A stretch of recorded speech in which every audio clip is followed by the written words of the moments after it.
Bueno, seguimos conversando con este artista múltiple que en realidad es Roy Berocay, es decir, es un artista único de alguna manera. Y recordando los años que pasamos juntos en redacciones, bueno, tú después te fuiste a trabajar a otro semanario, pero esa vida que es tan diferente, la del periodista, de alguna manera, Claro. por su estilo de trabajo, por su medio de trabajo, por sus horarios. Porque en el fondo, más allá de que trabaje en una redacción, está solo con su noticia, con su grabador, con su hoja en aquella época, ¿no? Sí, claro. Con máquina de escribir. Seguro.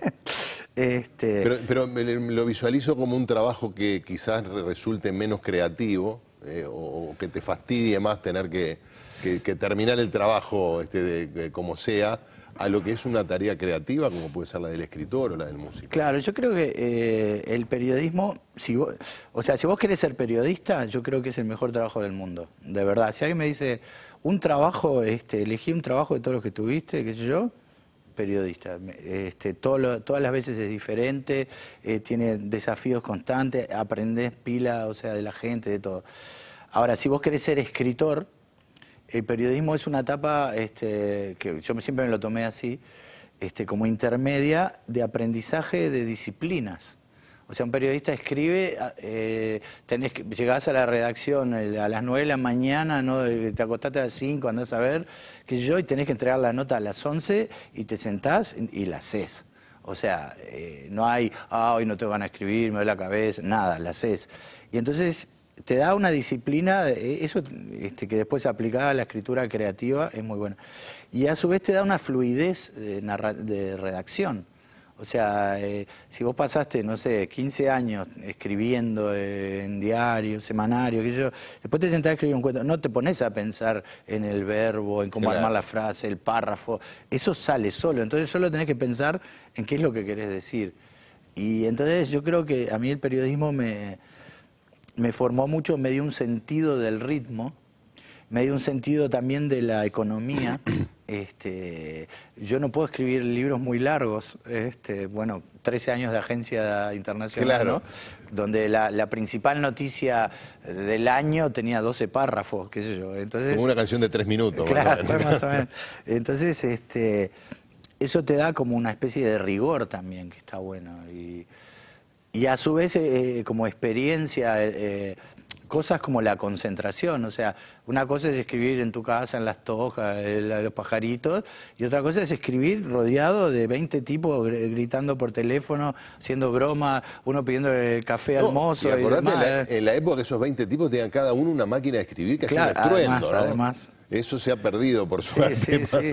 No, por eso. Entonces, el trabajo en una redacción, que a mí me parece que eso está bueno, y que es una cosa que se pierde mucha gente que solo lo encara por el lado del estudio del periodismo. Claro. Porque en la época que vos empezaste y yo empecé, no había dónde estudiar periodismo. Claro. Aprendías en la redacción, al principio haciendo comunicados. De alguna manera sigue siendo así, más allá de que lleguen jóvenes con títulos universitarios y con una capacitación extraordinaria en un montón de disciplinas. Yo he tenido experiencias en algunos medios que estuve, que venía gente recibida, no sé qué, y no sabía escribir, o sea, hay algo que patina medio entre medio. Es probable que el periodismo sea una disciplina, un oficio mucho más humilde que para tener un título universitario. No, porque de teoría y esto, estaba fenómeno. Pero si hacía una nota y no tenían la menor idea de por dónde arrancar, o sea... Pero cuando dijiste, para el que le gusta el periodismo es el mejor oficio del mundo, y ahí describiste una serie de características del periodismo, pero supongo que también tuyo y de los periodistas. Todos los días tenés algo nuevo, te enfrentás a algo nuevo, todos los días tenés que aprender... y eso define un poco también a la persona, ¿no? Por eso no cualquiera es periodista. Claro. Ahora, también hay una parte de vos que se quedó dañada para siempre. O sea, yo no puedo ver un noticiero leer un diario, cosas sin encontrar todos los defectos. ¿Viste? Entonces, por ejemplo, me pasa en los noticieros que en el titular dice una cosa y la nota dice otra. Y digo, bueno, viste, no sé qué, tal cosa, o que no coinciden muchas veces lo que se anunció con lo que dan en los diarios, ni que hablar, ¿no? En los titulares, sí, sí. viste, ves la primera página para buscar la nota y un recuadrito así que no decía ni la mitad de lo que...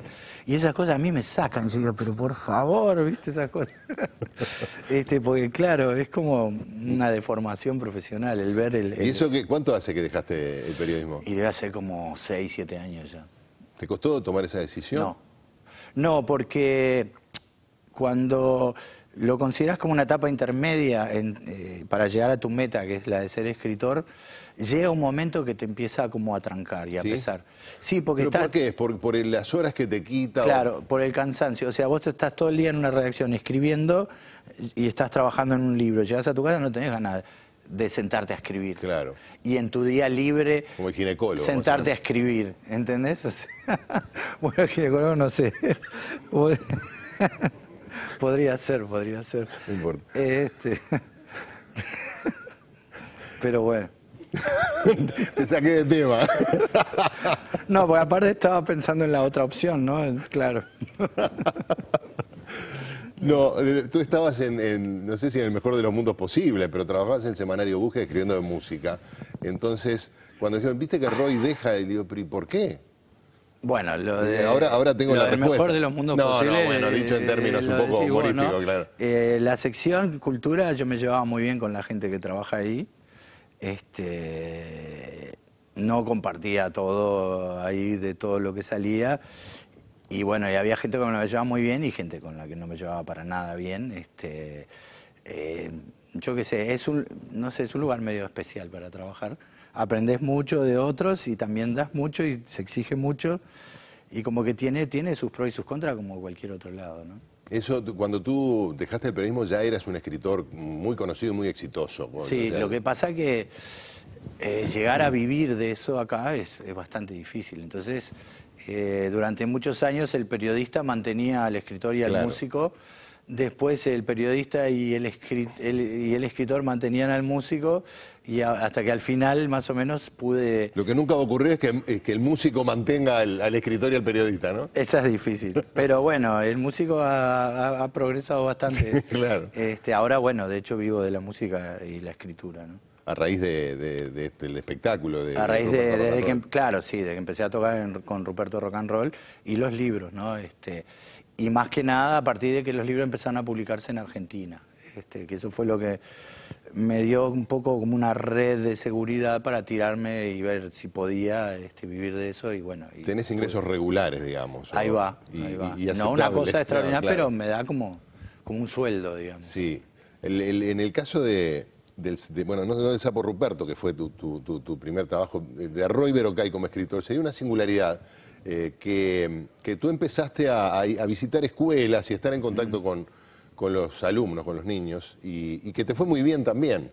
Sí. Es decir, generaste una comunicación que podía no haberse dado. De repente podía ser un excelente escritor, pero no tener feeling con los gurisas, ¿no? se daba esa cosa.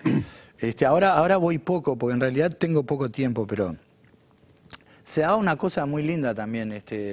Por eso hoy te hablaba de lo afectivo, ¿no? Yo siempre me planteé cuando iba a una escuela, yo nunca llevaba libros, por ejemplo, porque yo pensaba que si alguien imaginaba que yo iba para tratar de vender mis libros, me moriría de vergüenza. Claro.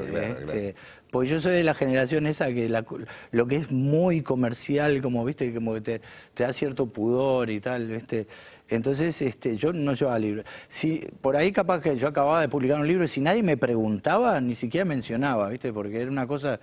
Eso es el rock and roll. Claro. Entonces, sí, son los valores de... Claro, a mí lo que se me daba... bueno de una cultura, de una época, además. Claro, y yo creo que hay que tener una ética y esas cosas me parece que yo creo que primero los niños... ¿Te acuerdas que yo decía Ian Anderson en una época que el líder de Jethro, decía, nosotros tenemos que hacer conciertos cuya entrada no valga más que el precio de una hamburguesa? Claro, sí. Porque nos tiene que ir a ver gente...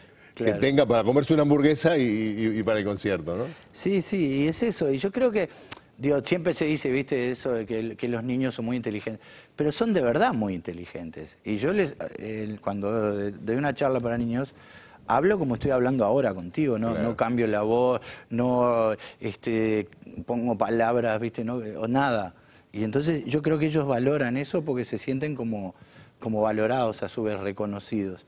Y me gusta mucho, ¿no? Ellos piensan, al fin un adulto que se da cuenta que nosotros somos superiores. Claro, pero y es verdad. O sea, yo cuando daba talleres de escritura, una de las cosas más difíciles que me hacía, que me costaba que entendiera mucha gente, es que cuando escribían un cuento para niños, es que los niños son seres hiperlógicos.